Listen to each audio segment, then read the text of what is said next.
TP. Chandrasekharan കേസിലെ പ്രതികൾക്ക് ഹൈക്കോടതി വധശിക്ഷ നൽകുമോ? ഏറ്റവും പ്രധാനപ്പെട്ട ചോദ്യം അതായിരുന്നു. അതിനുവേണ്ടിയാണ് പ്രോസിക്യൂഷൻ ഏതാണ്ട് 1.5 മണിക്കൂറോളം വാദം നടത്തിയത്. 3.5 മണിക്കൂർ ശിക്ഷാവിധിയിൽ വിശദമായ വാദം നടന്നു. ഒടുവിൽ ഹൈക്കോടതി വധശിക്ഷയിലേക്ക് പോകേണ്ട എന്ന് തീരുമാനിച്ചു. അതിന് കോടതി നിരത്തിയ ന്യായങ്ങൾ ഇതാണ്.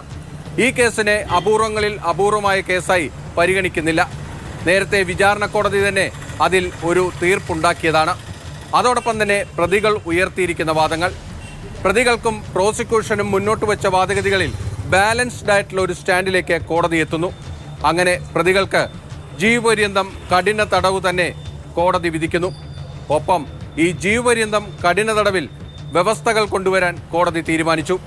കേസിലെ 1 മുതൽ 8 വരെ പ്രതികൾക്കും 11ാം പ്രതിക്കും 20 വർഷത്തെ ജയിൽ ശിക്ഷ പൂർത്തിയാവാതെ ജീവപര്യന്തം തടവിൽ ഒരിളവും പാടില്ല എന്നാണ് ഡിവിഷൻ ബെഞ്ച് വ്യക്തമാക്കിയിരിക്കുന്നത്. അതായത് 1 മുതൽ 7 വരെയുള്ള പ്രതികൾ കൊലയാളി സംഘത്തിൽ ഉൾപ്പെട്ടവരാണ്. 8ാം പ്രതി കുന്നുമ്മക്കര ലോക്കൽ കമ്മിറ്റി അംഗമായിരുന്ന KC രാമചന്ദ്രൻ, 11ാം പ്രതി ട്രൗസർ മനോജ്. ഈ പ്രതികൾക്കാണ് ജീവപര്യന്തം കഠിന തടവ് 20 വർഷമായിരിക്കണമെന്ന കാര്യം കോടതി നിജപ്പെടുത്തിയത്.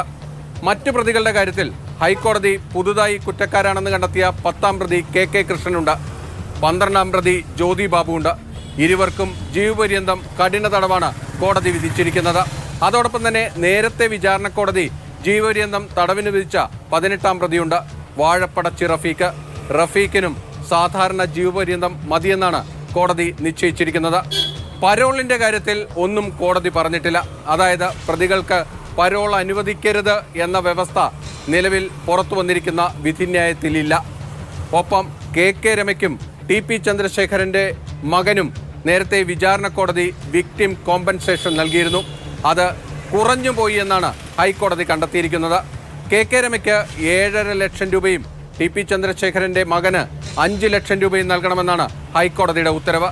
അതോടൊപ്പം തന്നെ ഹൈക്കോടതി ഇപ്പോൾ കുറ്റക്കാരാണെന്ന് കണ്ടെത്തിയിരിക്കുന്ന 12 പ്രതികൾക്കും ഓരോ ലക്ഷം രൂപ വീതം പിഴയും ഹൈക്കോടതി വിധിച്ചിട്ടുണ്ട്.